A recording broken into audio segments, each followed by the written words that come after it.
welcome to Conversations with Life. I'm Sochi, and I'm here with Cedar and Keith, and we have a really exciting and interesting question from one of our followers on Facebook, and it seems so apropos for the time, sitting here in the first couple months of 2025, and seeing and feeling, not just in our own personal lives, pretty intense moments of doom and despair. Yeah. But also on a collective level, there are almost moments every day where I almost feel a collective wave hit me. And so this is our question from Jessica. What is the point? It's a big question. It's been on my mind a lot. What is the point of trying to learn and grow and do better when the cycle never ends? When it seems like all the progress can just be undone? When it seems like evil can just effortlessly spring forth from a vast and unending spring, but goodness has to be drawn with great effort from a deep well in tiny amounts? What is the point? Isn't it hopeless? Shouldn't we just give up? God damn. Felt that in like the fucking pits of my soul. Jeez. Yeah. We have this thing in education called the February Slump, right? And it's like every year February hits, and it's probably America and like the Northern Hemisphere, because in Australia it'd be a different time of year, right? But February hits, like winter's been going on for way too goddamn long, and we're tired, and the kids are apathetic as hell, and no one wants to do anything. And it gets to the point where no one wants to do anything, and because of that, they're just pissed off. And so anyone suggests anything, and everyone's like, fuck you and fuck your program, right? Like, I will do it, you know what I mean? And it's like, that's kind of how like work is right now, right? But it feels like 2025 is just like Earth's February. And I'm just like, the whole world is like, fuck you, fuck this, fuck meeting, I'm tired. And I'm just like, can we just get to March, for God's sake? When is spring coming? We're in the February. I wonder every year about our mammalian nature and if we aren't really supposed to be at least like partially hibernating during these months. Yeah. God, give me like a friggin' 40-pack of nuggets in a cave and a blanket. I'm down. Like, just I want to go to bed. Just for all of February. Can I just go to bed? You think 40 nuggets are going to last you the whole February, my friend? I've been doing really good on the low-calorie intake, It's like, one a day for 40 days. Yeah, that's going to be your Lent this year. Instead of fasting from something, you're like one nugget a day. He wakes up every 23 hours, eats a nugget, hangs out, goes back to sleep. I'll be good, man. I'll lose that last 20 pounds in like a month. I want to take a minute and feel that question. Yeah, and like you said, it does. Jess did a really good job there of expressing that in that in its kind of dreariness. And for me, my immediate experience is I want to be like, it's not that bad. Don't be so sad. Like and so for myself, just to take a minute and go, well, yeah, fuck. Yeah. Yeah. How does it get better? It just seems like there's this tidal wave of ignorance and stupidity and confusion. And, it doesn't seem like any of the answers are good. It seems like even the good people are trying to just sell you shit and, or manipulate you into believing like they believe. And there's just no fucking like way that, where is the good? Yeah, I mean, even the opposite of what we're currently experiencing isn't actually the opposite. It's just a different same. Yeah. You know what I mean? Like, whether you're, Republic or Democrat, it's the same. Right. So, like, this is maybe a bit of a deviation, right? No. But there's this argument, I think is it Texas? Some state, this woman blew up an abortion clinic, right? And she blew it up while it was in construction. And so, she's being charged with a hate crime, right? And her conservative allies are saying, no, hold on. That's not an abortion clinic. It was just under construction, right? So it's not a hate crime. She blew up a construction site. right? It was just self. Yeah. And her liberal enemies, right, are being like, no. When they started building it, it was obviously an abortion clinic, and so she blew it up because it was an abortion clinic, right? So we've got Republicans arguing that, a thing is not a thing till it's finished, and then liberals arguing that a thing is a thing from conception. And so I'm just like, you're just the fucking same. You're just a different same, right? And so I'm like, there's no opposite to this, right? And so when Jessica talks about like this, the like endless reservoir of evil, it feels like every movie from like the late 90s where the bad guy is the darkness. You know what I mean? And the good guys are like this little tiny band of like, we can do it. And then the evil is like not a person. It's just like the whole fucking universe is the evil. That's kind of where it feels like we're at. And I don't know how to deal with that. One of my my favorite movie as a teenager was Time Bandits. And what I loved about the movie is it ends in absolute despair. Oof. They get back and everything's gone. And the boy is just standing there alone. And you thought that this whole journey was going to solve it. And it doesn't. It reveals the illusion of it. But the reality is just as terrible. And I love a show. Something in me is so satisfied by someone willing just to go there to the dark and say there's a place of despair in this experience that if we don't encounter, I don't think we're leading a full human life, and we'll never have the amount of meaning that's possible. It's kind of skipping to the end, but like I think without skipping to the end, just being and letting ourselves be there in it and feel it and say existential dread. It's almost like, what's the point? Feeling the doom is the point in that moment. The answer comes to come to grips with the absolute meaninglessness of existence. The purpose of life is to sit with the essential purposelessness of it. Yeah, and there is something refreshing about getting below all of your self-concepts, illusions, delusions, etc., about trying to make it better. I remember this time where I was, it was one of those moments where like there was nothing really going wrong with my life, but I was just really depressed. And I was in this deep sensation of existential dread. And I was sitting on my bed, just like, what do I do? And I had this image coming to my mind. Just go put a load of laundry, some like therapist voice. Just go put a load of laundry in, get your body moving, And I realized that if I went and put a load of laundry in right then, it would have kept me in that. Because I would have been trying to get myself out of it. It was this weird thing where I was like, nothing is going to help this.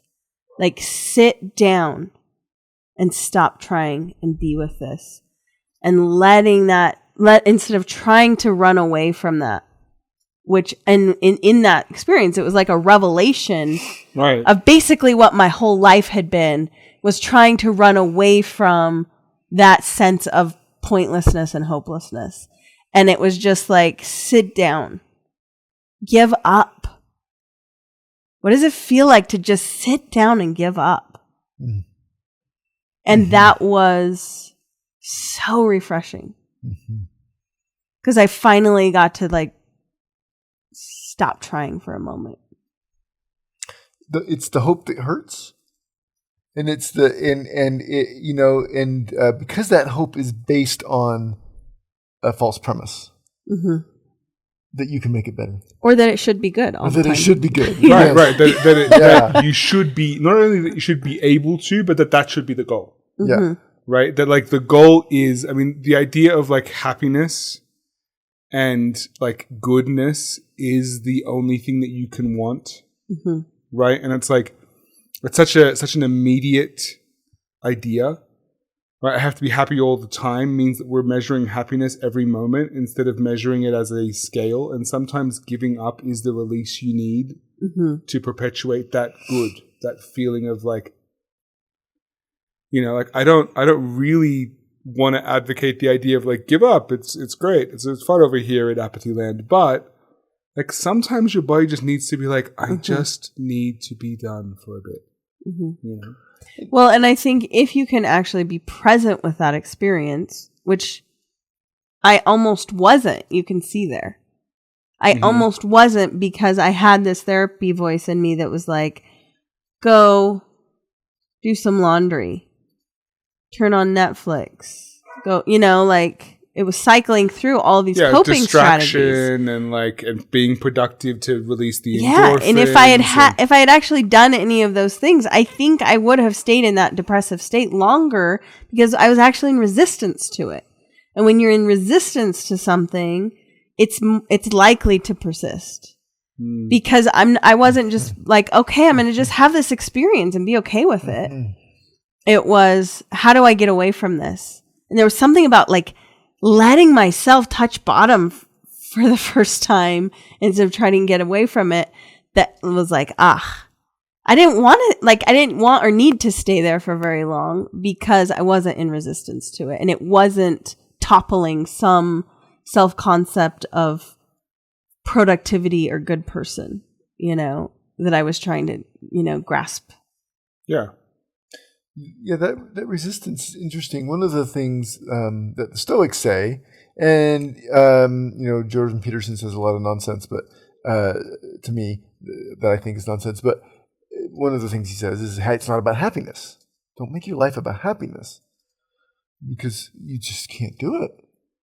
It's a result, you know. So the positive psychology in general has engendered like a lot of unhappiness because they're like, this is how you be happy. And they put it together. You know, it's interesting because one of the concepts I read once and I think this has been studied, and I find this with my clients, this is what happens is that almost nobody commits suicide or ends themselves or really has suicidal ideation as much when they hit rock bottom, because the system, when you hit your absolute bottom, the system goes into kind of its own process of just like letting go, and you can't do anything. You might be in bed for weeks and weeks, but ending yourself won't be the first thing. You know, you'll just kind of do it, and then eventually you'll feel yourself rise, because that's what always happens. We go down, and someone might loop there for a minute. It might be a thing, and there might be a chemical thing, and all sorts of different processes. But then somebody will start to heal. They'll pick themselves up, and they'll go. But see, healing is never linear. It doesn't go, whoop, I'm getting better. It always goes in cycles. So the person gets better, they start to feel better, and then they'll start to loop back into this again. And this was so painful that when they start to feel, even though they're on a higher level here, they're actually doing better. Sometimes people will say, I had a student that I had at Paradigm, and they ended up eventually taking their own life. And I read the thing on it. And one of the things that their parents said was like, they were doing amazing. They'd had a job. They had bought some of the things that they wanted. I thought they were in a really good place, you know. And they'd done this, right? They'd gotten off the bottom. They'd experienced life as an adult. It had been really, really, really hard for them. And it dropped them off a cliff out of high school. And then they'd gotten their life together a little bit. But then here it comes back. And you start to see, like, I can't go back there again. Can't go back. Yeah. And so to not go back to this place, because this place will naturally just kind of move out of it. But it feels like that's life. This mind tells a story. Oh, this is the thing that happens every time I try to get better. It actually ricochets because nothing satisfies. There's actually no good. And that's the most dangerous place for a human being, as far as, you know, absolute despair, which you know, the end of that for a human being. And so if you can sacrifice or give up or like be in acceptance of, less resistant to the fact that the bottom is coming again, then you're less likely to. Yeah. And this is really, I think, relevant, going back to the specifics of this question, which was quite beautiful and poetic, this idea of we draw from we draw from the goodness well with great effort and little sips at a time. But then the evil just takes us and it's kind of like using your analogy, Steve's using this analogy of a circle, and you get to the top and then gravity pulls you right back down and that part's effortless, and that almost feeds the hopelessness of this situation. And one of the things I'm seeing in a lot of the spaces that I touch into on social media are marginalized people that worked so hard to get the tiniest sliver of awareness, inclusion, acceptance in our culture. Like grueling work for years, decades, to be like, oh, there's a checkbox for me on the birth certificate form now. Oh, there's a checkbox for me on my taxes now. And to have that erased in one day. Yikes. And that feels really relevant with what you just shared, is that they had this like upswing and now that gets erased and they can feel the gravity just pulling them right back down to that place of, are we going to be shipped out of the country and put in concentration camps? I mean, that's we've talked about this before, and I understand that as a white man who makes money, not much, but money, I'm not the target here, right? But I could be, what you call like friendly fire. But it's a real fear, and I've got a friend right now who is trans and gay, and was in the process of getting divorced from who is thankfully still her best friend. And I've never seen a more amicable divorce. But I mean, when your wife says, I'm gay and I'm not even sure if I'm a woman, right? Mm-hmm. It's pretty hard to get mad at that as a reason. So they've done really well. But the two of them have looked at everything and been like, we're not getting divorced right now. Pause. Both of them at the same time. Pause. Mm-hmm. And now they're applying for jobs in his field in other countries just to get the hell out of here. And I look at that as like, okay, we're not talking suicide right now, but we are talking about a death, right? We're talking about a death of their national identity. We're talking about a death of what they perceive as their home and safety, and I'm like, yeah, I can totally, like I made a joke before we started recording today that like, if worse comes to worse and I get deported, as long as I get to leave before I end up in a camp, like of my own volition, I'm cool with it.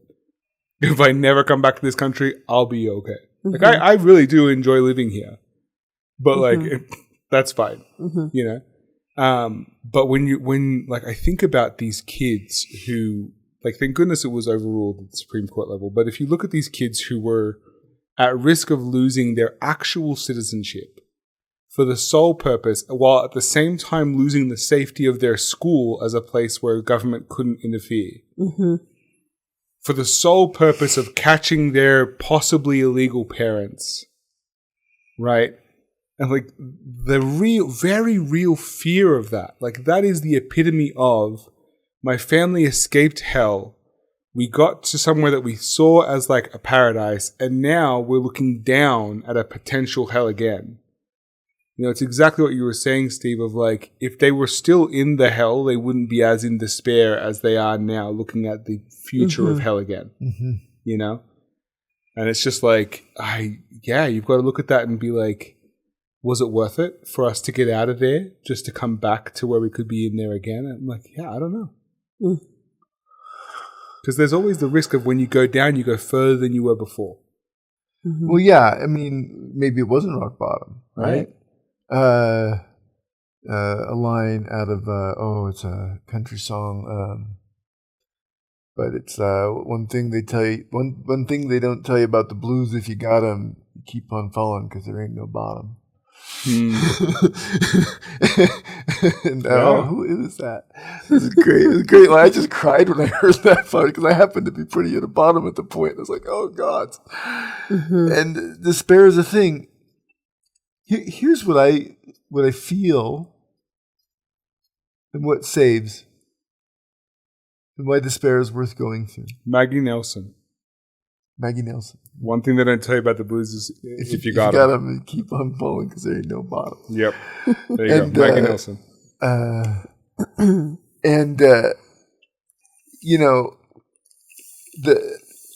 This goes despair and the blues and the tragedies all have a real beautiful end. In that they reveal life. One of my favorite things that happened in Utah was that the Utah legislature tried to make gay marriage illegal. No, rather, they tried to put in the Constitution, and it actually got passed by 2/3 of the legislature or whatever, the statement that a marriage is between a man and a woman. And they tried to put that into the state constitution. And that was a moment of despair for gay marriage in Utah. But that is what caused legalization of gay marriage in Utah, because it went to the courts. And they said that's unconstitutional, which de facto made gay marriage now legal and protected in Utah, of all places. If they hadn't tried to get rid of it, they wouldn't have had it. That is funny. So, and this is the funny thing, is life will make itself known. The sun will come up, and it's revealed by the darkness. The spring will hit. February's will be followed by April's, May's. And I trust that. I've seen it so many times in my life, and it happens. One of the interesting things that happened in World War II, I'm trying to remember what book I read this in, but it was really interesting where the soldiers that got sunk in the Pacific, the ones who were the youngest and fittest were more likely to die by a lot because they got into that cold water and they had to tread water or they had to be in a boat or whatever, and they'd never faced anything so bleak. And they weren't able to hang on to hope for rescue. The older men, the officers, the 40-year-old, 50-year-old men who weren't as fit, shouldn't have been able to survive, weren't as healthy, survived in much higher rates because they'd been through it. They'd been through some darkness. They'd been through some shit. And when you go through that a few times, you cue the fact that this is a revealing experience. Yeah, I mean it's like stretching the hope muscle. It's a practice by itself. And see, it's not even hope; it's basic. But the Buddhists call this basic trust.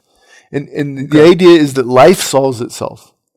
And so when this political disruption is happening, I say, part of me says, a lot of me says, fuck, I'm angry, I'm sad.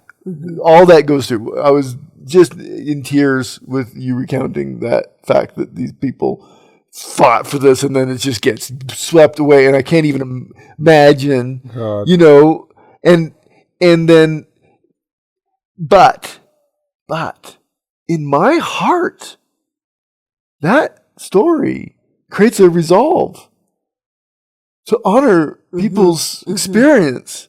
You see what that just did?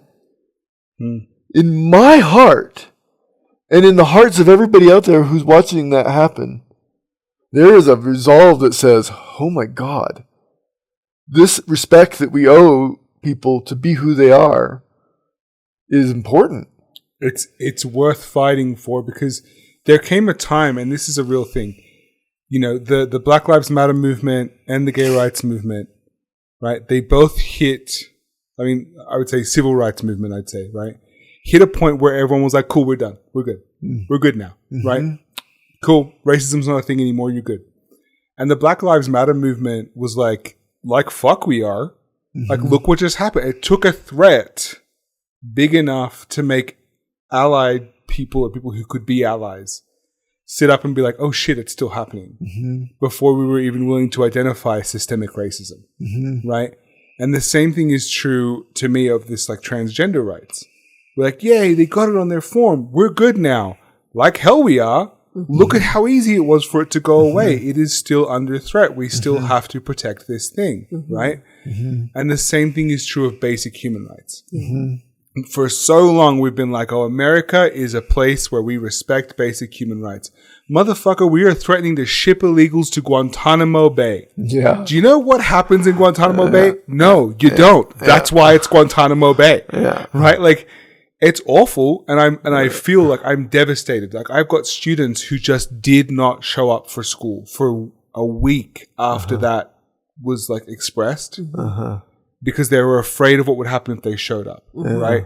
I'm devastated for those people. I'm also like, yeah, well, hopefully we'll wake up to the fact that no, we are not actually as a people above really hurting each other.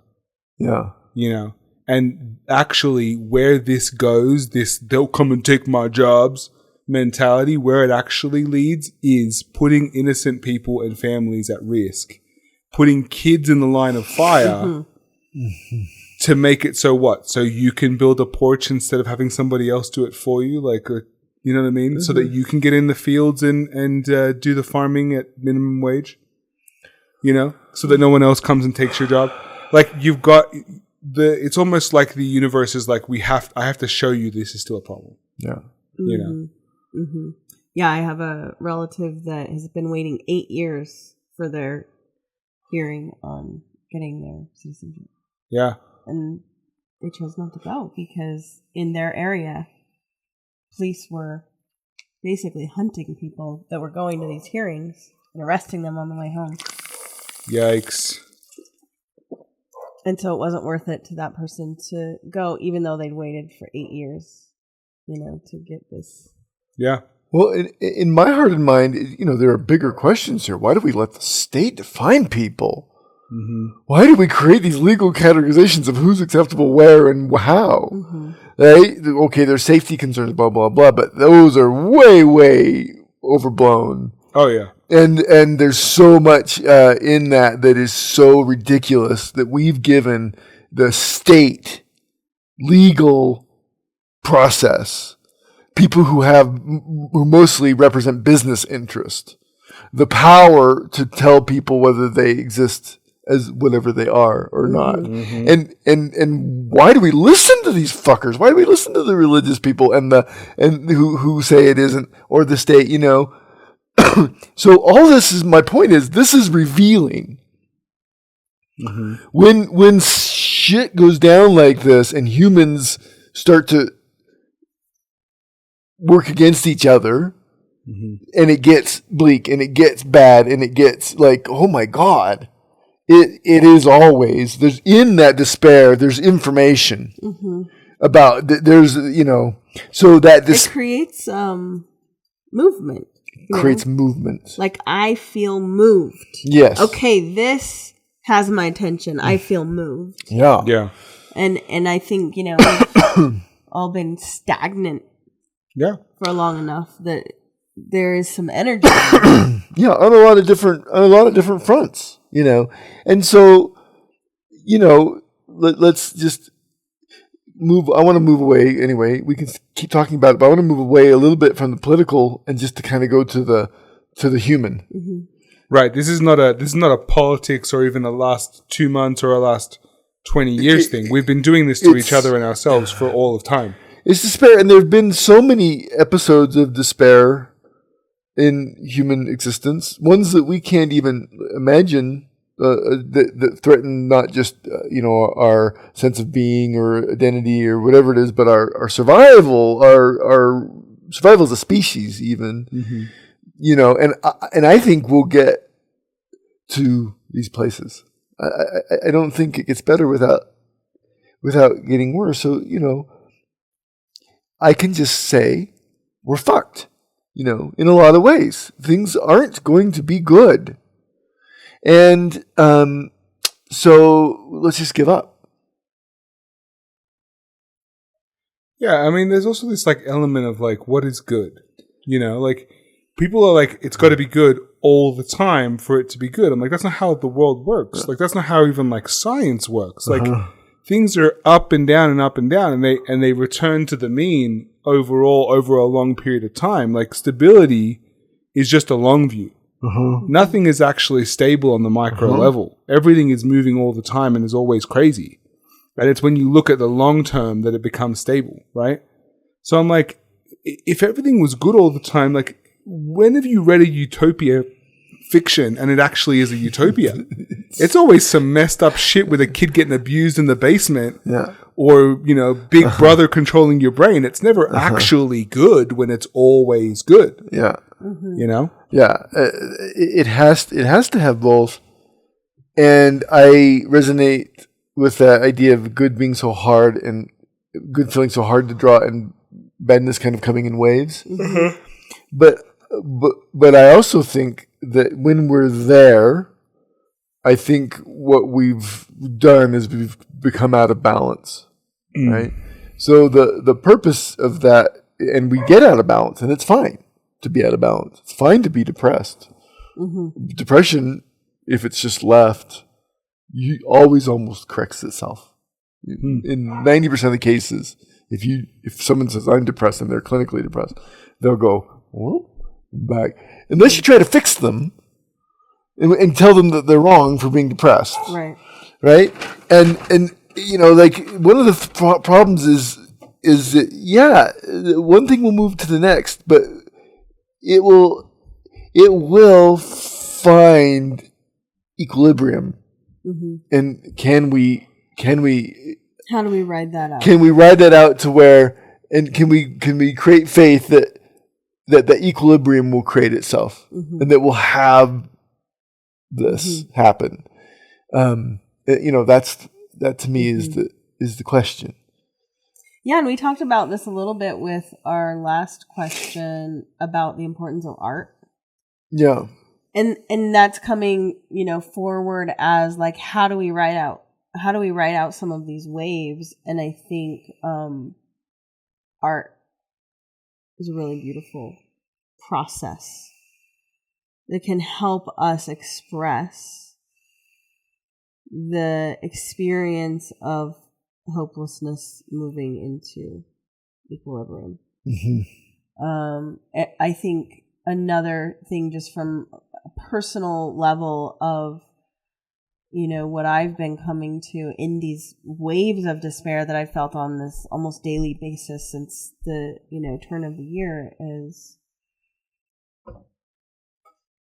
there something beautiful right now that I can give my attention to? Is there something beautiful that I can relate to right now? Can I cultivate the energy of beauty as my little drop in the bucket of this, you know, upswing that I know is coming? I have no idea how. I have no idea where. I do not have answers about what to do about what's going on in the government, but I can engage with beauty in every moment. So, first of all, yes, right? Like, I want that so bad. And then sometimes I look at that and I'm like, isn't that just my laundry? You know, and I'm just trying to distract myself again. And so I'm doing this all the time. Like, I like lost it the other day. I'm just so fed up of all of the fear and anxiety that, like, my wife had a friend over and I had just finished telling both of them how I was just so done with listening to their other friend talk about all this political shit. And I'm like, I just need a fucking break from the fear for a minute. So I don't want to hear about it. And they went into a 40-minute conversation of the Department of Education and Trump's this and all this shit. And I'm like, for fuck's sake. And I just was like so resistant to even just hearing about it because I was so tired of the fear and the stress and the anxiety my whole night was gone. And I was like, by the end of the night, I was like, I'm really pissed at you, to my wife. And I'm like, it was so invalidating and uncool of you to then do this to her, right? Which was actually really shitty of me. Like, she needed to talk about it, right? And I could have found a way or some way to go. But I'm like, I'm trying to do laundry. And I'm like, maybe what I'm learning from this conversation is maybe I just need to be like, yeah, it sucks. And yeah, it's scary. And I can't look away right now because there's nowhere to look. But it's okay because I have the basic trust that things will figure itself out. Right? So I don't know. I'm kind of in the fence. And, you know, my sense there is part of the way I access beauty is through presence. And there's a way for that, even that rock bottom experience to be exquisite. Yeah. To look at the and when you're awful. like, oh, I'm not going to try to get away from it. Oh, I'm just going to feel this. I'm going to let this energy. What does it feel like to just sit with this lead weight in my stomach and give it presence? And that even there is an opportunity for something that could be called beautiful. Well, you know, I've said this before, but when I was a teenager, I heard the blues. I took guitar. My guitar teacher was really into blues, and this old black music about, suffering. I loved it. So it hit something in me that was like, oh, this is understanding something that my world doesn't understand. My world is white and, driven towards this conquering the world and being happy and being righteous. And these people are having a different experience. And they're singing something that resonates with something that's deep in me that even though I'm this privileged kid, I feel like shit. I read Lord of the Flies. I'm like, thank God somebody else sees it. Yeah. Yeah. I never, that book just resonated through me when I read it. And I was like, thank God someone else is like, yeah, we're fucked. Everything is fucked. It's beautiful. There's nothing like, I love going like blues festivals. There's nothing like sitting and just celebrating the songs about despair, about heartbreak and loss. And life is like that. It's a setup, man. Everything you love is going away, including you. It's going away. You'll lose it, and you'll lose it slow, maybe. If you live a natural life, you'll lose it slow and painful. I watched my mother more than it should be. Right? It wasn't fun. Unnaturally slow and painful. Right. It's like, I was like, oh, this is what dying of cancer looks like. That is not fun. That is God's. Right? And,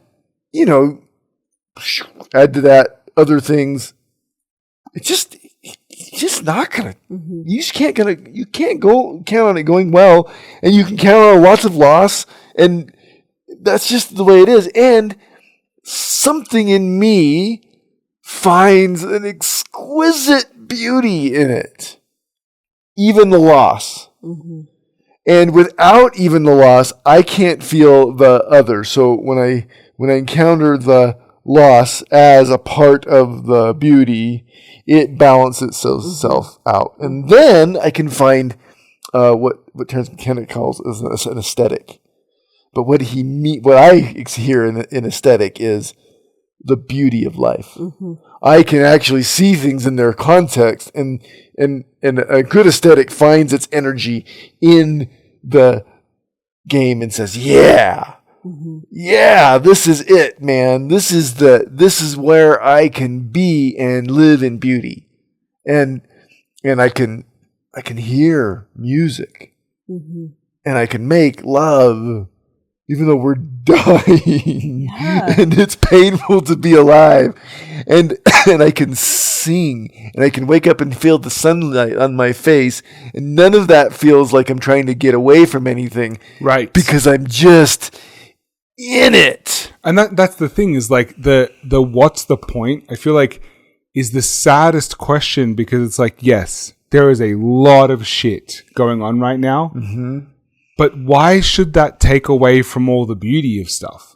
Yeah. Like, yeah, I think America's kind of fucking nuts right now, but that doesn't make the fact that when I like have my 5-year-old in my arms and we're watching a movie on Netflix and cuddling, like that doesn't make that feel any worse, right? It doesn't take in away fact, from the beauty. The contrast makes it better. Right. It's the gateway to beauty and love. Pain and despair and the challenge we get is actually the doorway to really feeling and encountering love and beauty. I think. I mean, I'm open to people's experience being different, and I understand the overwhelmingness of despair and pain, and how we can get looped in it. I get it. Yes. I sit with people all the time who are in their worst, and I cry with them, and we go, God damn it, this is hard. Can this conversation, can this process make it a little bit lighter? Can we be with each other in this where it's just a little bit more okay? And see, I think this is the thing that requires leaving your experience, because the way like evolution or however you want to phrase it or whatever belief you have works is that we learn and adapt to the negative things in our lives, right? We adapt to survive. Mm-hmm. You don't adapt, a sense of smell so you can better enjoy flowers, right? So like there is an element of we learn from the negative. So your brain holds on to the negative more. You remember it. You adapt to it. It's what has allowed you to survive. So when you're in despair is really, really obvious. Mm-hmm. And even when you're in happiness, the negative is really, really obvious because our brains are hardwired to be aware of those negatives, to be safe, right? Yeah. So then you've got to leave the natural inclination, the natural experience to be able to see beauty while in despair, right? And whether that is accepting the beauty of presence of this despair is a feeling I get to feel, like what Sochi's saying, or whether it's, this fucking sucks, but art is still cool. Mm-hmm. Or now we have even more amazing art because we have this protest piece, or you know what I mean? Like looking at actual beauty that still exists. Both of those things require us to leave the natural inclination to sit and sacrifice to despair, to the negative. Yeah, I'm so curious about that because I think what you described is the reality, but also I think it's the reality of the body. I think it's the reality of the biological mechanism, but I am not this biological mechanism. That's what I mean. You have to leave the biological mechanism piece and lean into the fact that you are consciousness. Not leave it, but take it as part of the data set. Yeah, and then all of the data include the fact that I'm a conscious being experiencing love and my divine self. My practice is to get up in the morning and to sit, and almost always, if I do that, the end result is a bliss moment. And I'm not trying to create a bliss moment, but it's just about getting present and moving energy in my body and finding, something right like that. I also sit with Hape. And almost always the result of Hape is to feel heaviness when I'm by myself. And then, at the same time, often, lightness, energy, fullness, right? It takes, ecstasy finds density, which is the funny thing. When we go up, the parts of us that aren't up will go and pull us down. When we go down, the parts of us that want to balance that naturally will appear. Art comes from the shit, right? So do mushrooms. Yeah, from cow goddesses. From cow goddesses in Europe. This is where this. I mean, the idea of beauty being created in despair is like it's just everywhere. Yeah. Right. Like we talked about this last week, like some of the most amazing art and music and statement pieces that we have are created in the middle of war and persecution and despair because like it is the inclination to fight and to resist that wave. And I feel like if happiness was as easy to draw from the well as evil is to march on us, would it be worth anything? Mm-hmm. Would beauty be valuable at all if it was just fucking everywhere? Doesn't like scarcity make like value, right? Like, well, anyway. the funny thing is beauty is always everywhere, but we have these amazing minds. Yeah, we talked about this. I talked about this 5 seconds ago. That can make us think that we're separate from it, you know? Yeah. But I have this memory tapping on my shoulder of, back in my homeschool mama days, I was raised in a pretty idyllic situation. Very loving parents. We had some land. We had animals and trees, and my parents were really focused on our well-being, and it was kind of this, Little House on the Prairie thing. That was like the background meme, right? And that was kind of how I raised my kids, and I was always looking for books, and I saw this book at a yard sale called Somehow Tenderness Survives, thinking it was going to be along the Little House on the Prairie meme. And it was stories from apartheid in South Africa. Mm. And so I'm sitting there with all my, in my house with all my little babies and our cute little homeschooly, wonderful, Mormon life that was in a lot of ways really idyllic. And I'm reading these stories. It's doing something to me, I'm reading these stories about things that are so far from my reality, so like unimaginably inhumane, so unimaginably horrible for people to experience. And I'm so grateful. Like I became a different person because I read that and I sat with that. Left to Tell by Immaculate Ilibagiza. That had that exact same effect for me. Like it was mind like altering. Yeah. Because white man in Western civilization, straight white man, I was chilling. Like I had it made, right? And so I read that book and I just remember being like, holy shit. Mm-hmm. The amount I don't know about the human experience. And like, I thought I was educated. Like, I read about the Holocaust. I knew stuff. And I'm like, nope, I don't know nothing. Like, I don't know shit. Yeah. Or, what's the Chinese one? Swans? Oh, yeah. Wild Swans. Wild Swans or... Man's Search for Meaning. Man's Search for Meaning is a good one. Or a Gulag Archipelago was one that, like, similar to that experience. Opened my eyes to the ridiculous inhumanity and degeneracy and reality of the way that it gets so bad. And we should read those. Yeah, I was going to say the same thing. We should experience those. And, life has its own shit for everybody in all the situations. Right. And then we should add the highs. We should add the beauty of a Mary Oliver poem or a beautiful piece of symphony or any music that just celebrates and makes you want to dance. But both of those things are valuable. Right? They all are valuable. The despair is valuable. You learn from the despair. And so when I see this question from Jessica, the thing I feel the most is sad that she is feeling this way. And the second thing is like, dude, this is the time to learn. You're in it. Learn from this thing. You're not reading Wild Swans. You're not reading Left to Tell. You're experiencing your own Wild Swan. Yeah. Right? So you get to learn firsthand. That's awesome. And it's fucking awful, but it's awesome. And so like, that's the piece too. And I've said it 100 times. I say it to my students all the time.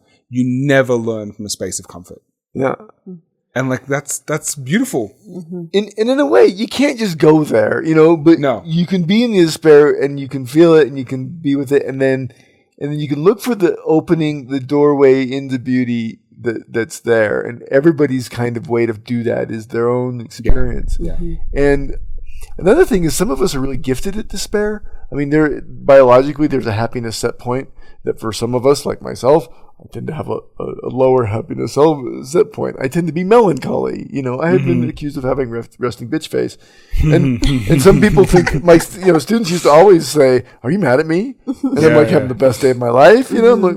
No. Yeah. Have you turned in your assignment? Yeah. It was like, what, a year and a half into our relationship. It's just like, oh, you like me.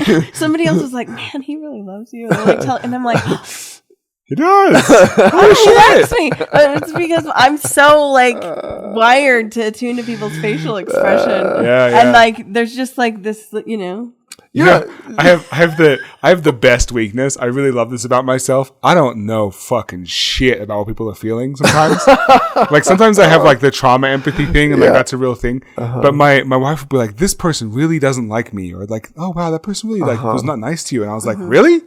Okay. I had no idea. I'm happily being everyone thinks I'm cool. I just don't know. So my happiness set is probably high. Yeah, because when you have a low happiness set point, you do project your experience on everybody else, and so you tend to think that people don't like you. When you have a high happiness set point, and by the way, people will comply. They'll take you on just like you are. They'll meet you there. And if you have a high happiness set point, people will like you, and you'll be naturally likable, and you won't understand the people that are here. And if you're here, these people are annoying, right? Often. Nice caveat. Good save. The reason why we're made this way, right? This is biological. This is energy playing. This is consciousness playing. I mean, it's showing up in biology, right? But it's energy playing with the highs and the lows, because when you're here, what you get to experience first is the pain and the shadow. Some of us are lower. Yeah. And we get to experience the depths. And then you need to break up into that high. And when you're high, at some point, life will break you. You get knocked low. Yeah. But you'll experience your happiness at a new depth. So these high and low energies are really part of each other, and they're playing with each other. And one of the reasons why we're human and why we relate to each other and why we're put here together is so that we can have this experience of highs and lows. And that's natural. That is what happens. The earth has beauty, and it has fucking volcanoes and earthquakes and hurricanes and natural things that just kill whole populations of animals and humans and droughts. And it has humans. It has humans, right? Yeah, which according to Sapiens are pretty much a curse everywhere they go. They're not much worse. Yeah, it's volcanoes are kind of beautiful. We suck. Yeah, we are the void bringers. And there you go. And love it. So, the next level of this, I think, is I kind of get from Mickey Singer. He has this riff, and he's like, "Look, you're just sitting on this planet, floating through space, and it's you're just here. You're just kind of this is crazy that you're here, and there were universes that have been made and destroyed, or that have appeared and destroyed. There's billions and eons of billions of years happening, and timeless realms of creation and understanding and process, and then you're here. There is no mistake. The chemical reactions, the people that had to meet the people that had to meet the people. So many things completely out of our understanding or control. And then here you are. There's not a mistake in your existence. And when you say, "Oh, what is my meaning?" Ultimately, we can look for a lot of places for meaning. We can put stories. We can have all those. Those are fun games. But ultimately, the meaning of your existence is that you are self-explanatory. Your existence is fucking miracle. And when you part of this is do we open or do we close?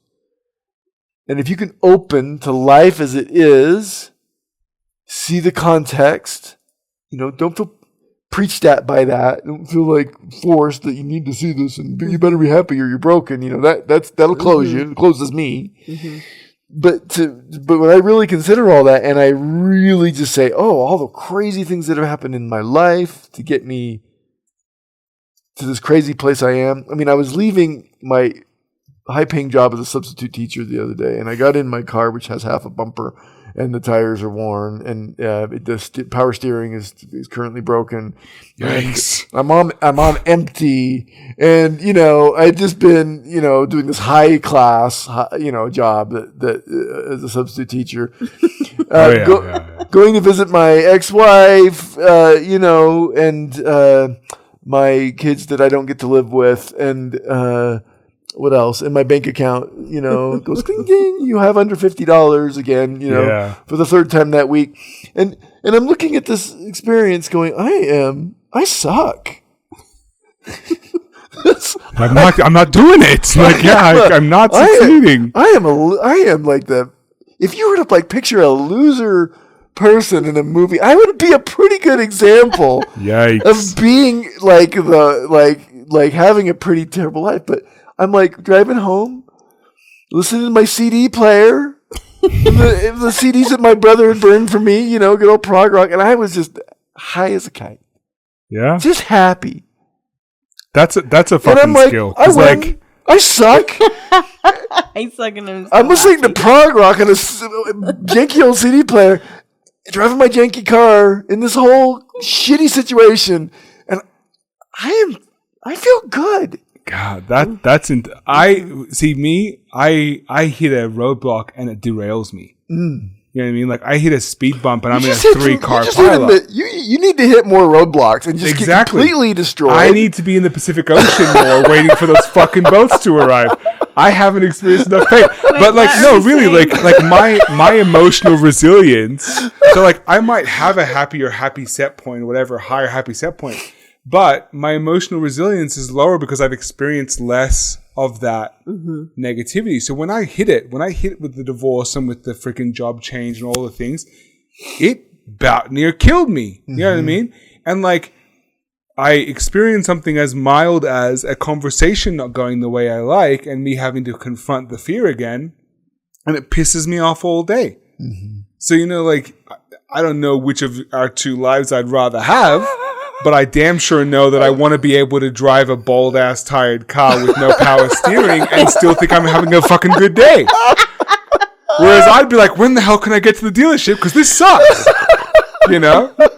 So we all want what we don't have, I am getting a new car. But it is funny because I've had to fight for any happiness that I've been able to experience. Right.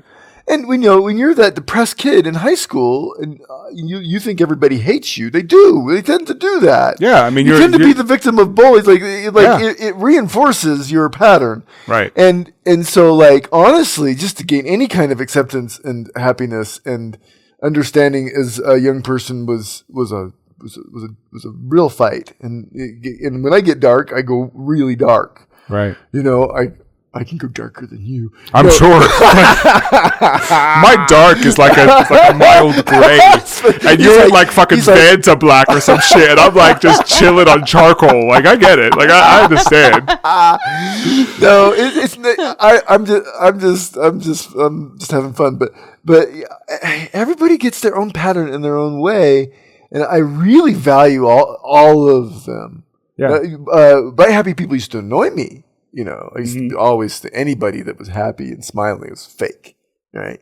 Yeah. It took me quite a while into my adulthood before that wasn't the case. Before I was like, oh, they're really actually being sincere. This is weird. Yeah, I like to think of if we'd met 10 years earlier. No, screw you. It wouldn't have been good. You sad sack. Yeah, happy bitch.